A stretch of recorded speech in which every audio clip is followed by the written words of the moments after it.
Il-Gvern Malti rrebaħ għat-tieni darba kontra Stewart quddiem l-arbitraġġ internazzjonali fl-International Chamber of Commerce. Dan tħabbar mid-Deputat Prim Ministru u Ministru għas-Saħħa Chris Fearn waqt li kien qed jiddiskuti l-estimi finanzjarji tal-Ministeru tas-Saħħa fil-Parlament. Kellna l-aħbar minn Pariġi fejn qiegħed isir l-arbitraġġ internazzjonali bejn il-Gvern u Stewart, bejn il-Gvern Malti u Stewart, kellna l-aħbar li għat-tieni darba l-arbitraġġ internazzjonali ħa deċiżjoni favur il-Gvern Malti u kontra Stewart. Chris Fearn qal li d-dettalji huma konfidenzjali għaliex huma marbuta bir-regoli tal-arbitraġġ internazzjonali.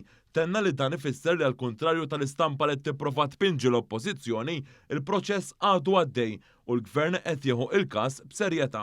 Intant meta kien qed jitkellem dwar proġetti futuri fil-qasam tas-saħħa, Chris Fearn qal li għaddej ix-xogħol fuq magna aktar avvanzata għal kura tal-kanċer f'bini maġemp l-isptar tal-onkoloġija se nitnimamu. Il-banker huwa lest, issa qed isir il-finishing ta' barra, huwa lest u ġo fih diġà qed jiġi installat l-MR Linehack biex issa jibda jsiru t-testijiet fuq u l-kalibrazzjoni tiegħu biex fl-ewwel xhur tas-sena li ġejja nibdu noffru trattament, l-iżjed trattament preċiż illi wieħed jista' jieħu għat-trattament tal-kanser. Id-Deputat Prim Ministru ħabbar ukoll li biex il-pazjenti jibdew aħjar u viċin fejn jgħixu fil-ġimgħat li ġejjin se jinfetaħ ċentru tas-saħħa ġdid fir-Rabat Għawdex u ċentru komunitarju ġdid fil-Qala.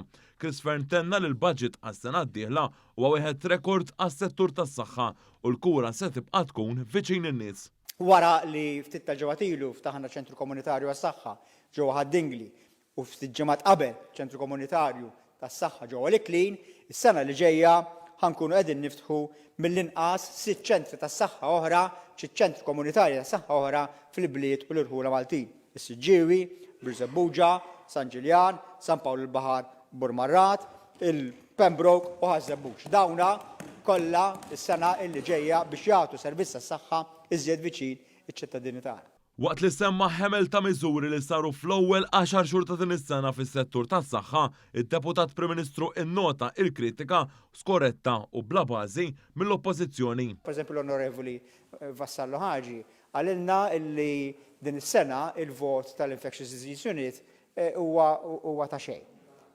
Il-vot kapitali tal-Infectious Disease Unit huwa ta' xejn. Jekk ħares lejn l-istimi anke l-vot kapitali tal-Infectious Disease Unit kien xejn is-sena l-oħra għax l-Infectious Disease Unit ftaħnieh sentejn ilu, Mr. Speaker. Ġifieri kemm għandu ma nibnuh da ftaħnieh sentejn ilu. Din mhux l-ewwel darba li membri tal-Oppożizzjoni ma jkunux konxji tax-xogħol u s-servizzi tal-Gvern fis-settur. Pereżempju, waħda mill-kelliema tal-Oppożizzjoni għas-saħħa m'għandix idea li s-servizz tal-Continuous Glucose Monitors reġa' ġie estis fl-aħħar xhur u ftit ilu fil-Parlament staqsiet meta se jibdew igawdu minnu dawk li għandhom aktar minn 25 sena li ma tafx Claudette Buttigieg huwa li dawn il-monitors mingħajr ħlas ilhom jingħataw lil persuni bid-diabete tat-tip 1 sal-età ta' 35 sena minn Settembru li għadda.